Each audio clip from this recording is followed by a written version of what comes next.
Welcome back to another Race Weekend Canada's F1 podcast. I'm your host, Nellas, joined by team manager for Pro Racing Ontario, Darryl Timmers. Good morning, I should say. It's morning, it's afternoon, depending on when they're watching this. Wherever you want to watch it. It's good day. That is a way. Good day to you, sir. Happy belated, as a matter of fact. Thank you. I have something for you over here. Oh, shoot. You know what I'm saying? Oh, Eldorado. Yeah, this that 12 year, you know? Oh, wow. They didn't have the 15, so... that's fine. That's fine. I appreciate it. Yeah, Thank you no very doubt. much. We appreciate having you on the pod every week, for post-race analysis for Formula One. Just a reminder, you can always stream us no matter where you get your podcast from. We are there. Just search Another Race Weekend. And, of course, on YouTube, Another Race Weekend, as we are Canada's F1 podcast. With that being said, the British Grand Prix is officially a wrap. Carlos Sainz takes home his maiden Formula One victory. Time. 150 starts after the fact. We got Sergio Perez, who had a cracker in P2, and Lewis Hamilton rounding out the podium. Like, he just loves his home track. What can we say about that? Yeah, I agree. Let's start right at the top, though. Carlos Sainz take the victory. We won't take anything away from him at all. But does Charles Leclerc have the right to air out his grievances with Ferrari? I think so, man. At that point... There were so many times where Leclerc they could have just easily let Leclerc go and let Sainz. But I think if it was any other race, except the race that he got his pole on his 150th, he's leading to get his first win, I think they would have been like, okay, get out of the way. But just because of the circumstances of this race, and I think they would have got a big backlash from, there's half the crowd that would have been like, you cost Sainz his first race win. And then there's other backlash that's like, hey, Leclerc's got to be there. In the end, they screwed him, and I don't know why they didn't pit him. Like, in the end, when I saw that red, I was like, everyone pit. I mean, when I saw the safety car, I was like, everyone's pitting, for sure. Everyone's pitting. And they're like, oh, well, there's a risk for Leclerc to go in. And it's like, no, because Hamilton's going to go in no matter what. He's a third car, and it's a free pit stop for him. Sainz is going to go in no matter what, because... in the end, what's he going to do? Go behind Lewis? Yeah. And then at that point, it's like, well, Leclerc has nothing to lose. If anything, he just goes to third, and then he can battle his way back up. And clearly, he had a quick car. Right. So it's like, what were you thinking? Like, how many times do we have to say this in the post-race, though? Because DNF's okay, one thing. But this is going back now to Monaco, which is past 3-4 races. And after Monaco, we were like, now, hold on a second. Is it a case where... they have a championship caliber driver, but not a championship caliber team? I'm going to say they have a championship caliber team, but their strategists are just making the wrong decisions. Like, it's... whenever they go into a race, it's like... They usually have plan A, plan B, plan C, plan D, all the way to Z. And it seems like they just like, okay, we have all these plans, and then the race starts, and they're like, well, there goes that. Let's do our own thing now. And it's like, I just don't understand why Ferrari just keeps messing up so much. Like... they cost him the win. They cost him a bunch of points. This was the best time for them to capitalize on Red Bull's, demise at this point. Verstappen had a bad race. Perez would barely recovered. If it wasn't for the safety car, he wouldn't have been able to recover like that. And Perez is going to come in because he's on 35 lap old tires at this point. So fourth place is going to come in. Mm-hmm. So you have four guys now that are of all people, you don't send the leader in. Like, what are you doing? It was an easy 1-2. Yeah, it almost looked like, even without the safety car at the end, which we'll get to a little later down the line. Like we said, we don't want to take anything away from Carlos Sainz, but the reality of it is he put it on pole, and when the race started, the first race start, he gave it up right away. Right? Yeah. And then the second race start, he almost gave it up. Yeah. He pinched Verstappen way down, managed to hang on. Yeah. But didn't really have the pace either. Yeah. And then I want to talk to you about how he made that mistake, because there was a lap or two earlier where he was on the radio saying he's a little bit quicker. Yeah. And he was referring to Max Verstappen, who was in P2 at the time. And then a lap or two later, he runs off wide, and Max is the easiest overtake of the afternoon. So as a team manager, you have drivers underneath you. You obviously have to know your surroundings. Yeah. But talk a little bit about how looking in the mirror, looking back in a racecraft sense, could force you into a mistake. Yeah, and when you have to think about when these guys are driving, they're turning in within a couple of inches every single lap. So like if there's a white line that they're turning in at, they're hitting that white line every single lap, turning. they're braking at a certain point. They're apexing at a certain point. They're always within a certain couple of inches of where they're apexing or turning in.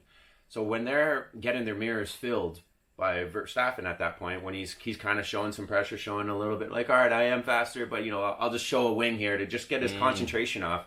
So when they go into a corner, it just gets them to look over to the mirror for a quick second, and then they miss their brake zone or they're turning by a couple of inches, and then there you go. That messes up their line. It's unbelievable what these drivers are able to do for 2 hours, and the physicality of it. They're sweating, they're hot, they're uncomfortable in the car.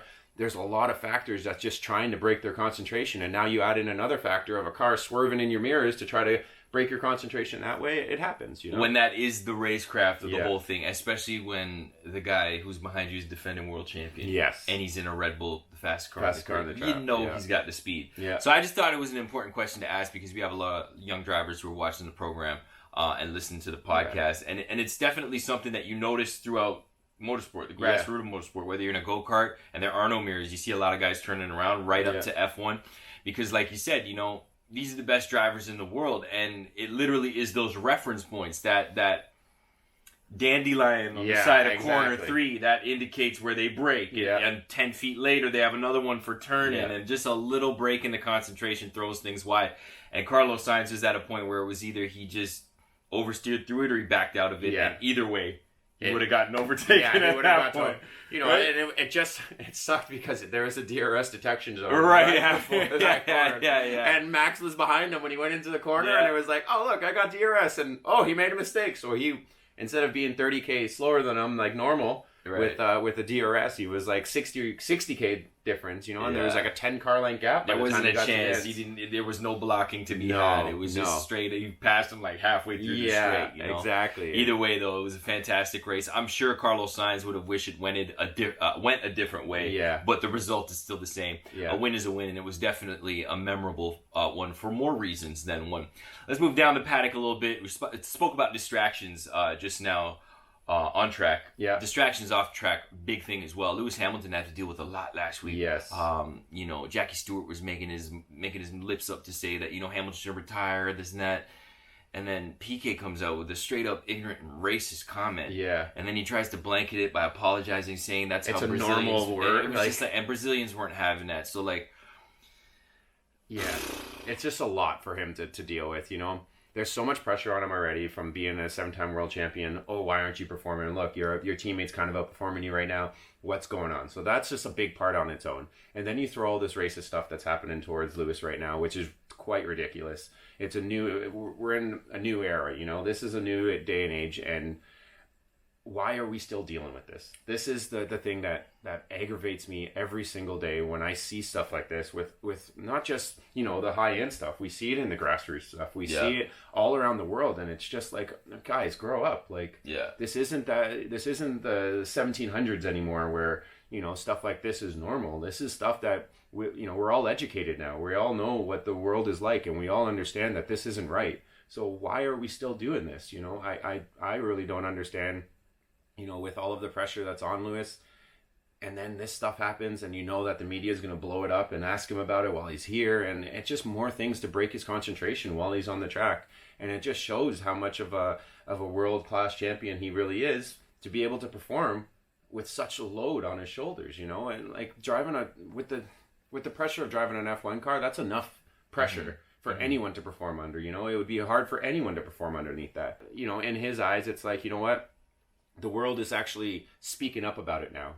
15 years ago, if Piquet said that, no one would have said anything. It wouldn't even come to the media. Which I think he deserves credit in. Yes. Part for that. I agree.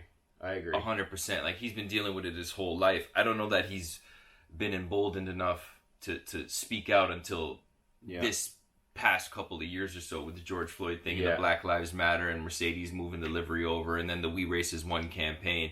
But for anybody who's doubting it, this is why these campaigns need to be in the sport. I agree. You know what I mean? And it's just like you said, we're all mature, educated. We live in the era of the internet. You can find anything you need to find on the internet. Yeah. You know what I mean? So for PK to come out and make that racist and ignorant and prejudiced remark and then try to defend himself. And then defend it, and it was just nasty.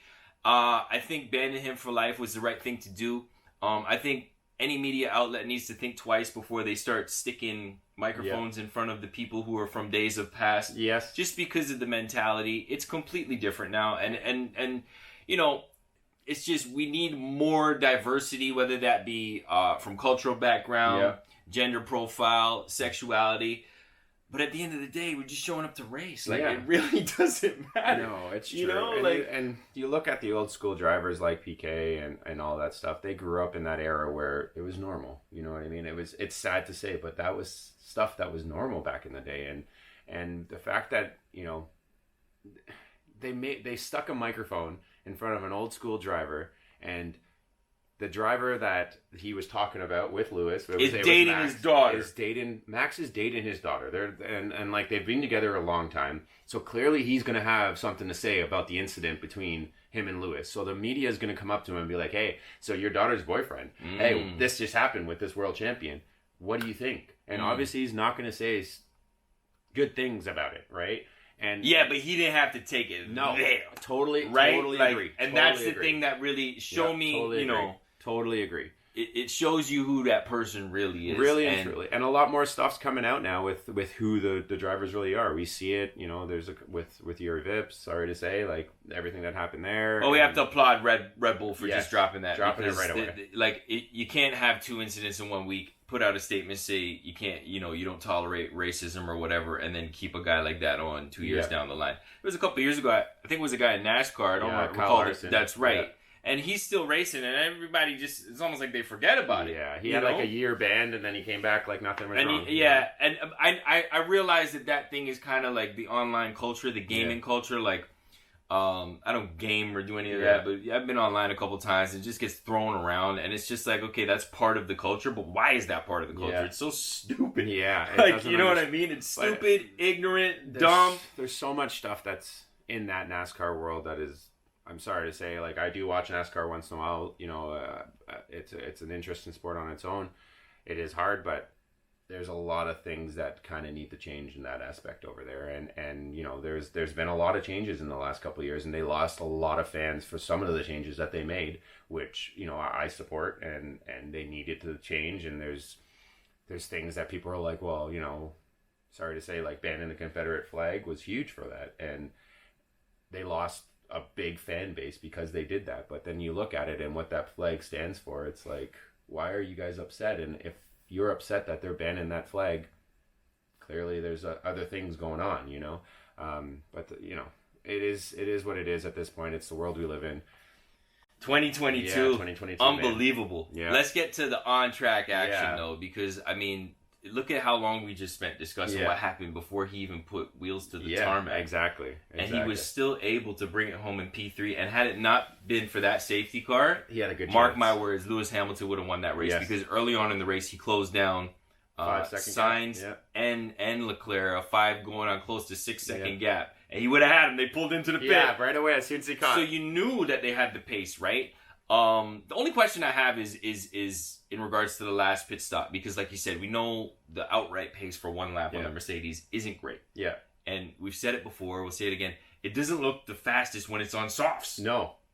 It looks like it takes a while to get going on softs. Yeah, so why did they go for the soft? Even Hamilton was on the radio like, is this the right tire? Like, but at that point, you only have 10 laps left by the time you go green. You got to do it because everybody else will do it. You know the soft lasts over 10 laps. They said it was about 12 laps that they would last in the race, and you have to do it. And, at that point, yes, it's not the most comfortable tire for him, but by the time the medium would have kicked in, it would have been 6-7 laps in, and then there goes that drop 3 places already. So at that point, he has to be on the soft. They have to figure out why they can't warm this tire up as fast as everyone else. But how do you do it? You throw it on the car and figure it out, right?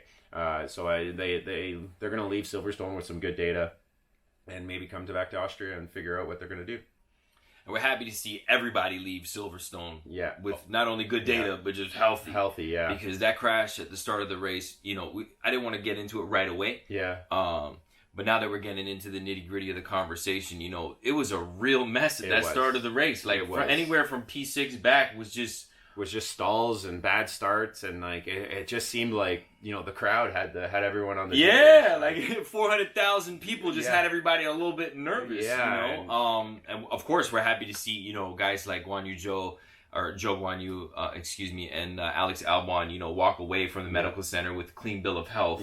And that just goes to show after the Grosjean accident and this car is and like unbelievable. The cars are safe. Yeah, they're as safe as they can get. Yes. It's still a high risk sport, but even in F2 with that one crash, Halo, the Halo has. If anyone's ever doubted the Halo, the last 2 years definitely proved to you why the Halo is a must. The Halo's got to be on there, and you can see like he was on his head the entire time. Like he went over, was on his head, and he was on the head until he flipped right before the barrier. And then got sandwiched in between the barrier and the fence, which is probably the next point of safety that they will address.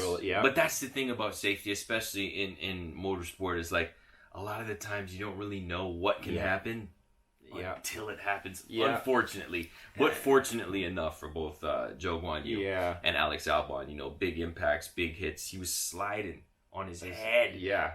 Right. And you saw the sparks. There is inches between his head and the ground. And when you get into the asphalt into the sand trap at that point, you're feeling you're going up and down on the sand, and the sand's going to sink in between the halo. Yeah. Well, we're just looking for the social media post of his helmet. Like we're waiting to see what happens. Exactly. You know what I mean? The Halo did it, and the Halo did obviously its job because he walked away, had no head injury. Yeah. He was fine. It was obviously an impact. Kudos to George Russell getting out of the car and running to him because that cost him his race. He could have easily drove back to the pits with a puncture, but he saw him upside down, saw that there was a red flag, and it cost him his race getting out of the car.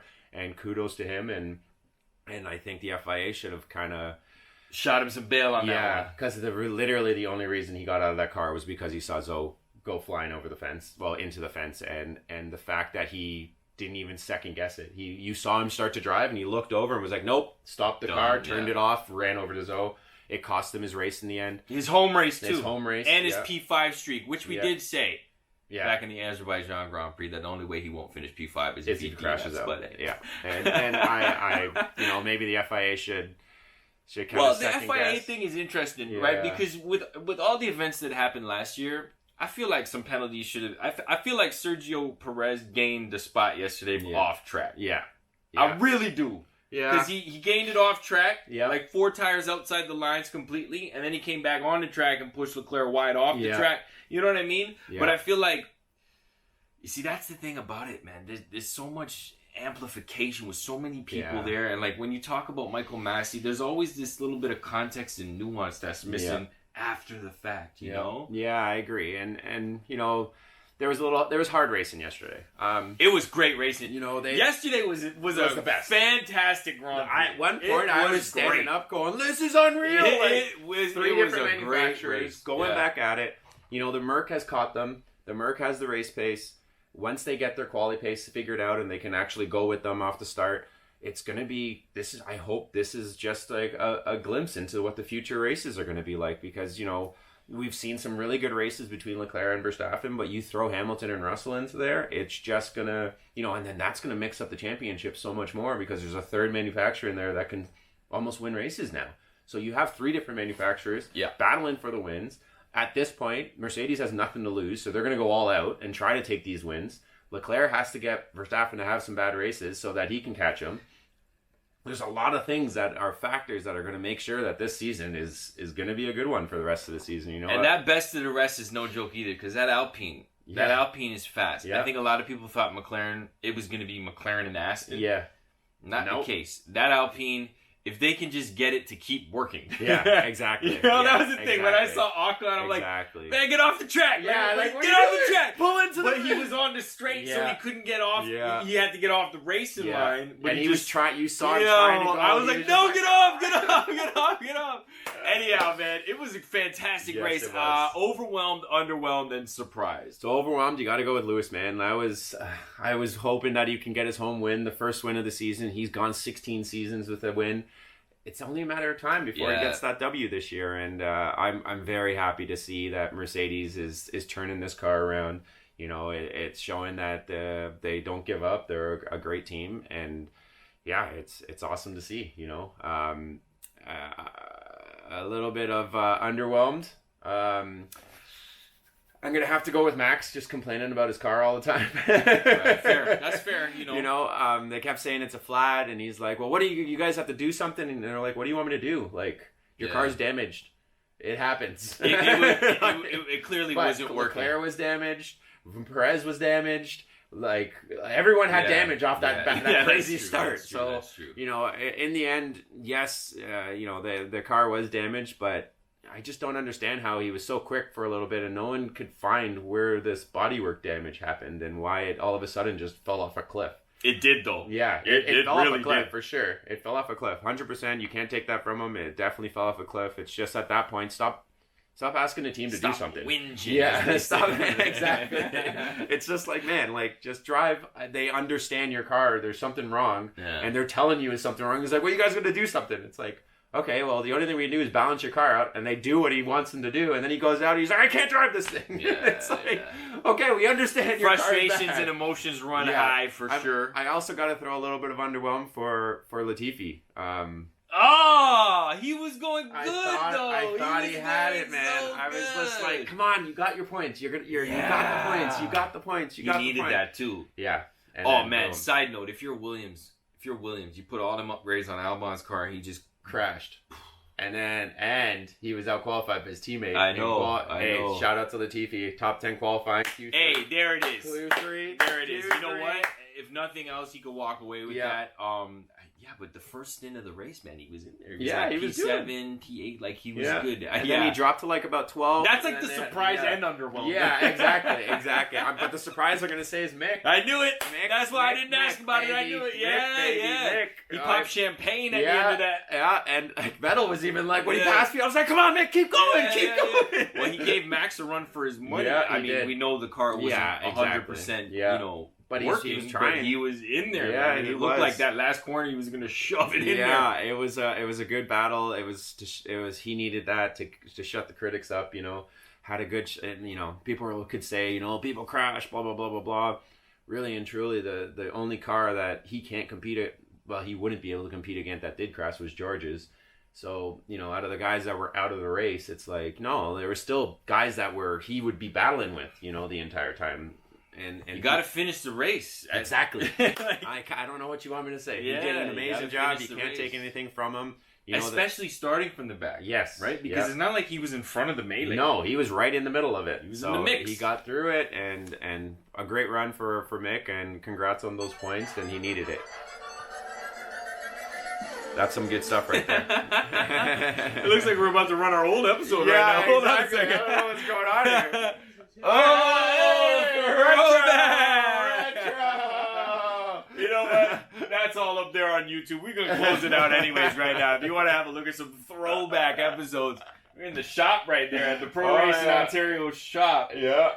You can definitely check us out on YouTube. Just search Another Race Weekend. We have Austria up next. Sprint race weekend too. Traditionally dominant by Red Bull in Max Verstappen. Yes. And he's going to look for a bounce back, let's be honest. I hope it mixes it up a little bit more. This is a big points weekend. The other thing about it, too, though, is it's the heat of the summertime. Mercedes never performed well in the heat there. No. So I'm wondering if there is a bit of a change, the zero pod, high pod. If there's a change on the technical side for that could, be really good for them. For sure. The Ferrari's going to be quick because there are straights there, but there are very tight turns very tight stuff. I think it's going to be a great race. I think... in the end, we really don't know going to Austria who can be the dominant people, and with that, with the Red Bull being so strong right now, it's kind of hard to bet against them. But they're showing such reliability issues that I don't know. You never know, man. I think it's going to be one of those mix-up weekends if we can get a good sprint race in. This is perfect. Because you know why? You got Perez, who's just a win. Yep. 34 points away. But on a sprint weekend. Could make up some, especially if somebody crashes, a DNF. We got Leclerc, who had his elbows out this weekend. We were waiting for the racing to get chippy. It's starting there. It's starting No, it really is there. Because lap one, he was trying to shove it in there. Yeah, they went 4 wide against Perez. Into you know what I mean? It was so...